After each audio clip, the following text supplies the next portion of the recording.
और एनडीए के मिशन 400 पार को पूरा करने के संकल्प के साथ प्रधानमंत्री मोदी का तूफानी प्रचार अभियान जारी है। सुबह तमिलनाडु के वेल्लोर, फिर दोपहर में कोयंबटूर के बाद देर शाम प्रधानमंत्री मोदी महाराष्ट्र के नागपुर पहुंचे। रामटेक लोकसभा सीट में रैली को संबोधित करते हुए उन्होंने विपक्ष पर चुन चुनकर प्रहार किए।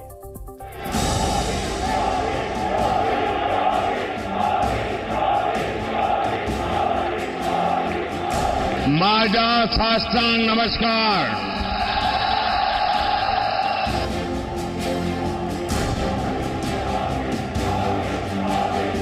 वंदे मातरम, वंदे।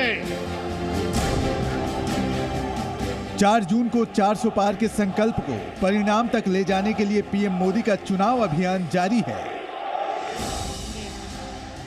बीजेपी और एनडीए के प्रचार अभियान की कमान खुद प्रधानमंत्री नरेंद्र मोदी अपने हाथ में थामे हुए हैं। इसी कड़ी में आज पीएम मोदी ने सबसे पहले तमिलनाडु के वेल्लोर, फिर कोयंबटूर और देर शाम नागपुर के रामटेक में चुनावी शंखनाद किया। नागपुर के रामटेक में पीएम मोदी ने ठेठ मराठी अंदाज में जनता का अभिवादन किया। माझा साष्टांग नमस्कार। पीएम मोदी ने अपनी सरकार के एजेंडे को जनता के सामने रखा तो जरूर, लेकिन विपक्ष की नीति और नीयत पर भी सवाल उठाए। पीएम मोदी ने सबसे पहले विपक्ष के उस आरोप का सीधा जवाब दिया जिसमें कहा जा रहा है कि मोदी अगर तीसरी बार चुनाव जीत गए तो संविधान को बदल देंगे। इस सवाल के जवाब में पीएम मोदी ने कहा कि कांग्रेस ने आजादी के 75 वर्षों तक पूरे देश में संविधान को लागू ही नहीं किया। अगर आपके लिए संविधान इतनी अहमियत थी तो आपने बाबा साहब आंबेडकर के संविधान को पूरे हिंदुस्तान में लागू करने की हिम्मत क्यों नहीं दिखाई? कांग्रेस ने जम्मू कश्मीर में अलगाव और आतंक को हवा देने वाला आर्टिकल 370 बनाए रखा।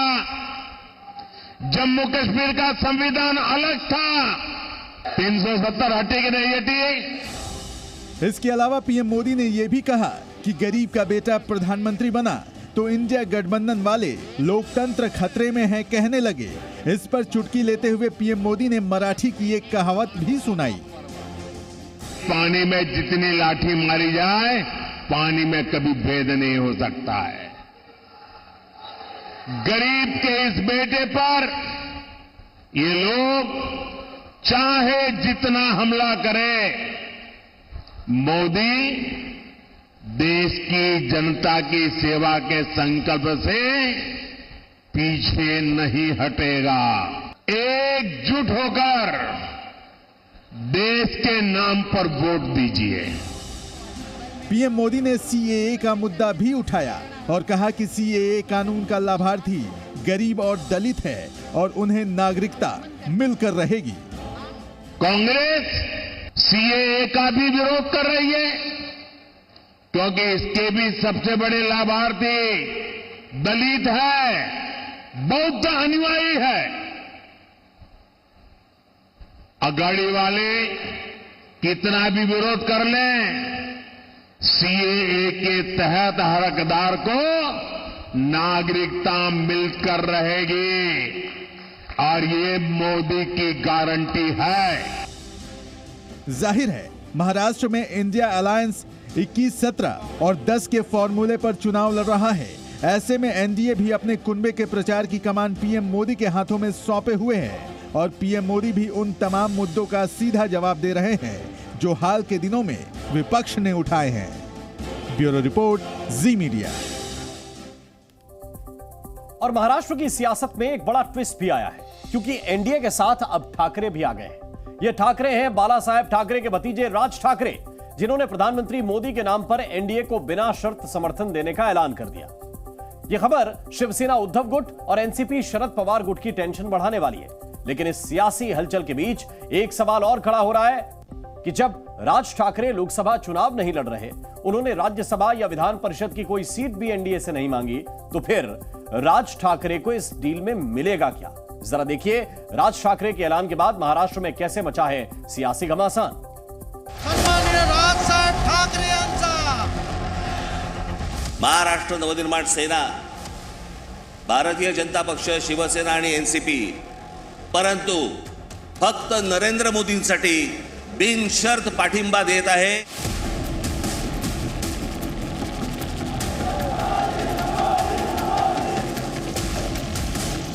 अब ऐसे अचानक क्या चमत्कार साक्षात्कार हो गया, वो आप उनसे ही जाकर पूछना चाहिए भाई। आप अचानक पलटी मारकर ये महाराष्ट्र के दुश्मनों को सपोर्ट कर रहे हो। और स्वर्गीय बाला साहब ठाकरे जी भी होते तो जो राज ठाकरे जी ने किया है वही वे करते। लोकसभा चुनाव में राज ठाकरे ने एनडीए को बिना शर्त समर्थन दिया तो महाविकास आघाड़ी की टेंशन बढ़ गई और एनडीए का खेमा गदगद हो गया। अब भले ही राज ठाकरे की पार्टी महाराष्ट्र नवनिर्माण सेना का इंजन 2024 लोकसभा चुनाव की पटरी पर न दौड़े, लेकिन उसका पूरा जोर रहेगा कि 2024 में महाराष्ट्र में कमल खिले, धनुष बाण का हर निशाना सटीक लगे और घड़ी की टिक टिक की आवाज और मजबूत हो। राज ठाकरे ने कहा है कि उन्हें न विधान परिषद चाहिए न राज्यसभा चाहिए, वो चाहते हैं देश को एक अच्छा नेतृत्व मिल जाए। मी म्हटलं तुम्हाला मी आज सांगतो, म्हटलं त्या राज्यसभाही नको आणि ती विधान परिषदही नको, पण या देशाला चांगल्या खंबीर नेतृत्वाची गरज आहे। राज ठाकरे ने अगर एनडीए को बिना शर्त समर्थन देने का ऐलान किया तो इसकी वजह क्या है? इससे राज ठाकरे और एनडीए को क्या फायदा होगा? इसे जानने से पहले जानिए उनके इस कदम का महाराष्ट्र की सियासत के दोनों पक्षों पर क्या प्रभाव पड़ा है। बीजेपी, शिवसेना शिंदे गुट और एनसीपी अजित गुट के लिए चुनाव से पहले राज ठाकरे का समर्थन एक बूस्टर डोज है। जिन्हें राज ठाकरे के समर्थन से सबसे ज्यादा राहत मिली है वो बाहें फैलाकर राज ठाकरे का स्वागत कर रहे हैं। मी त्यांचं स्वागत करतो आणि मोदी साहेबांचं नेतृत्व आणि मोदी साहेबांच्या विकासाच्या कामाला, देशाच्या प्रगतीसाठी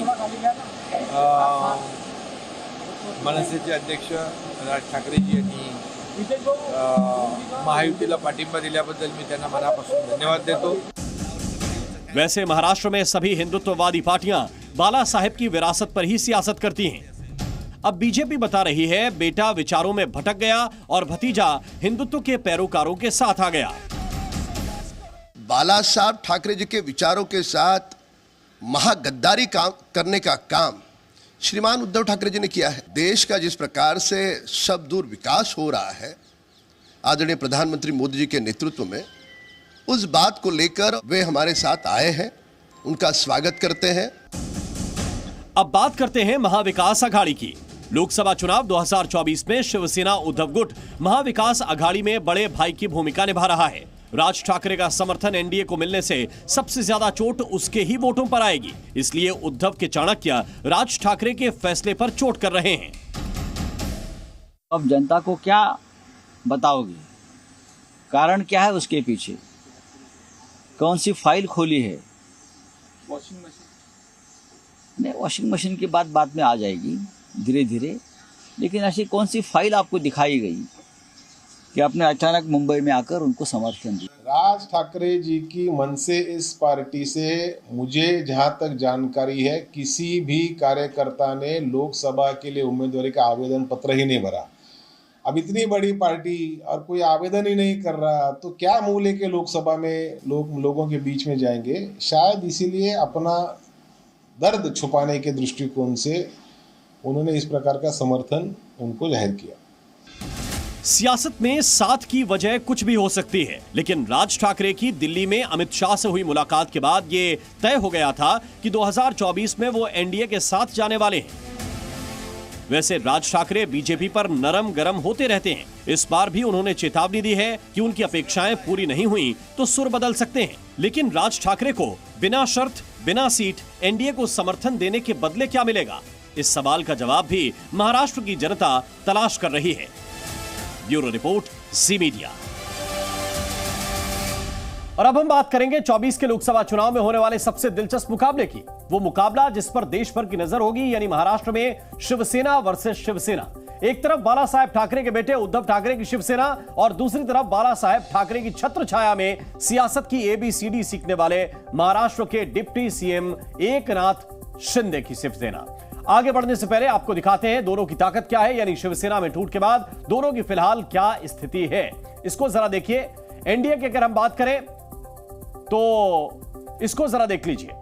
बीजेपी के 24 सांसद हैं, शिवसेना शिंदे गुट के 12 सांसद हैं और एनसीपी अजित गुट में 1 सांसद है। वर्तमान स्थिति में आईएनडीआई अलायंस की बात करें तो शिवसेना उद्धव गुट 6 सांसद, एनसीपी शरद पवार गुट 3 सांसद और कांग्रेस के पास 1 सांसद। यह वर्तमान स्थिति है। किसमें कितना दम है आपको इस वर्तमान स्थिति से नजर आ रहा होगा, लेकिन इसके आगे अब आगे क्या होने वाला है यह भी आपको देखना पड़ेगा। तो जरा समझिए, सीट शेयरिंग जो हुई है, सीट क्या है शिवसेना शिंदे गुट की, और इसमें देखिए Mumbai south central Shiv Sena versus Shiv Sena, Rahul Shewale उनके सामने अनिल देसाई, ये शिवसेना यूबीटी के और वो शिवसेना शिंदे के।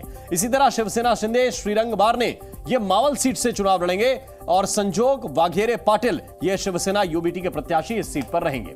एक और सीट है बुल्ढाना, यहां पर प्रताप राव जाधव शिवसेना शिंदे के प्रत्याशी और नरेंद्र खेड़ेकर शिवसेना यूबीटी के प्रत्याशी यानी शिवसेना उद्धव के प्रत्याशी। इसी तरह सदाशिव लोखंडे शिवसेना शिंदे के टिकट पर लड़ रहे हैं। सीट है शिरडी और शिरडी से भाऊ साहेब वाघचौरे को शिवसेना उद्धव ठाकरे ने टिकट दिया है। इसी तरह हाथ कड़ंगले ये जो सीट है इससे धैर्यशील माने शिवसेना शिंदे के उम्मीदवार और सत्यजीत पाटिल शिवसेना उद्धव के उम्मीदवार। तो ये कुछ ऐसी सीटें हैं जहां पर जबरदस्त मुकाबला होने जा रहा है। इसी तरह हिंगोली की बात करें, हेमंत पाटिल यहां शिवसेना शिंदे के उम्मीदवार और शिवसेना उद्धव ठाकरे ने नागेश पाटिल को उम्मीदवार बनाया है इस सीट पर। तो ये मुकाबले दिलचस्प होने वाले हैं। अब आपको हम पार्टी वाइज दोनों की ताकत के बारे में बताते हैं। विधानसभा और लोकसभा में पार्टी वाइज ताकत क्या है इसको आपको समझाते हैं। अजित पवार की बात करें, इनके पास 41 विधायक और 1 सांसद इस वक्त विधानसभा और लोकसभा के अंदर है अजित पवार के पास। एकनाथ शिंदे के पास टूट के बाद 40 विधायक इनके पास हैं और 12 सांसद इनके पास हैं। ताकत उनके मुकाबले काफी ज्यादा है। शरद पवार नंबर में देखेंगे तो 12 विधायक इनके पास हैं, 4 सांसद। हमने आपको बताया था किस तरह से अजित पवार इनसे आगे हैं। और इसी तरह उद्धव ठाकरे के पास भी केवल 16 विधायक और 6 सांसद बचे हैं। पार्टी जब दरक गई है, जब टूट गई है, तो ये ऑन पेपर ताकत दोनों पार्टियों की इस वक्त नजर आ रही है। और आइए अब बात करते हैं बारामती की। यहां की लड़ाई सिर्फ 2 उम्मीदवारों या दलों के बीच नहीं बल्कि एक ही परिवार की 2 ब्रांचेस के बीच है, 2 शाखाओं के बीच है। यह विरासत की लड़ाई है। यहां सियासत की बिसात पर रिश्ते दांव पर लगे हुए हैं। यह लड़ाई है ननद और भाभी की। यह लड़ाई है छोटी बहन बड़े भाई की। यह लड़ाई है बहू और ससुर के बीच। यह लड़ाई है चाचा और भतीजे की। यह लड़ाई है बारामती की विरासत की। हम तुम्हारे साथ। और ये लड़ाई है पवार वर्सेस पवार की। महाराष्ट्र की बारामती सीट पर जैसी तलवार खिंची है वैसी किसी और सियासी जंग के मैदान में नहीं दिखेंगी। पहले चाचा ने भतीजे को आगे बढ़ाया, फिर भतीजा अपने चाचा का सियासी सहारा बना, लेकिन अब तलवारें खिंची हुई हैं। दोनों एक दूसरे का वजूद मिटाने पर आमादा हैं और इस लड़ाई में ढाल बनाई गई हैं घर की बेटी, घर की बहू। बैटल ऑफ बारामती पर पूरे देश की निगाहें टिकी हैं। अब आपको दिखाते हैं पवार के गढ़ में पवार परिवार के बीच छिड़ी सियासी लड़ाई की पिक्चर क्या है। बारामती से एनसीपी शरद पवार गुट ने लगातार तीसरी बार सुप्रिया सुले को उम्मीदवार बनाया है, तो असली एनसीपी ने अजित पवार की पत्नी सुनेत्रा पवार को सुप्रिया के सामने उतार दिया है, यानी ननद वर्सेस भाभी। राष्ट्रीय अध्यक्ष अजित दादा, प्रदेशाध्यक्ष सुनील जी तटकरे जी, प्रफुल्ल पटेल जी, रामदास आठवले जी, जानकर जी, हमारी महायुति की सब ने मुझ पे जो विश्वास दिखाया उसके लिए मैं, और मुझे काम करने की जो अभी ये संधि दी, इसके लिए मैं सबसे आभारी हूँ। सुप्रिया और सुनेत्रा दोनों के लिए दोनों एनसीपी और दोनों पवार पूरी ताकत झोंक रहे हैं। जैसे जैसे चुनाव की तारीख पास आ रही है प्रचार तेज होता जा रहा है। शय और मात की चालें चली जा रही हैं। राजनीति चरम पर है तो रिश्तों का लिहाज भी रखना है। इसी में तालमेल बिठाते हुए चालें चली जा रही हैं, हमले किए जा रहे हैं, वो भी आपको बताएंगे। लेकिन आगे बढ़ने से पहले आपको बैटल ऑफ बारामती के 2019 के बैकग्राउंड में लिए चलते हैं। 2019 के लोकसभा चुनाव में एनसीपी उम्मीदवार सुप्रिया सुले 53% वोट के साथ 6,86,000 से ज्यादा वोट हासिल कर संसद पहुंचने में कामयाब रही, जबकि बीजेपी के कंचन राहुल को 41% वोटों के साथ करीब 5,30,000 वोट मिले थे। लेकिन इस बार मुश्किल यह है कि एनसीपी के दो फाड़ होने के बाद पहली बार चुनाव हो रहा है और चुनाव भी पवार वर्सेस पवार के बीच है। पहले चाचा भतीजे एक थे, लेकिन अब ताकत बटी हुई है। सुप्रिया को उनकी भाभी सुनेत्रा से ही चुनौती है। फुल सस्पेंस है कि बारामती में चाचा की चलेगी या भतीजे की। शरद पवार का नाम सुप्रिया के काम आएगा या अजित का नाम सुनेत्रा के काम। बारामती पवार पॉलिटिक्स का पावर सेंटर कैसे बना ये भी देखिए। मराठा क्षत्रप शरद पवार पहली बार 1967 में बारामती से जीतकर महाराष्ट्र विधानसभा पहुंचे। कुछ महीने छोड़ दे तो वो 1991 तक लगातार बारामती से विधायक रहे। 1984 में पहली बार शरद पवार बारामती से ही लोकसभा पहुंचने में कामयाब रहे। शरद पवार ने 6 बार बारामती के रास्ते लोकसभा की सीढ़ियां चढ़ी, कोई उन्हें हरा नहीं पाया। चाचा के नक्शे कदम पर चलते हुए अजित पवार ने भी बारामती से ही सियासत का सफर शुरू किया। अजित पवार के बाद आई सुप्रिया सुले। सुप्रिया की राजनीति भी बारामती से पिता और भाई की बनाई जमीन से चमकी।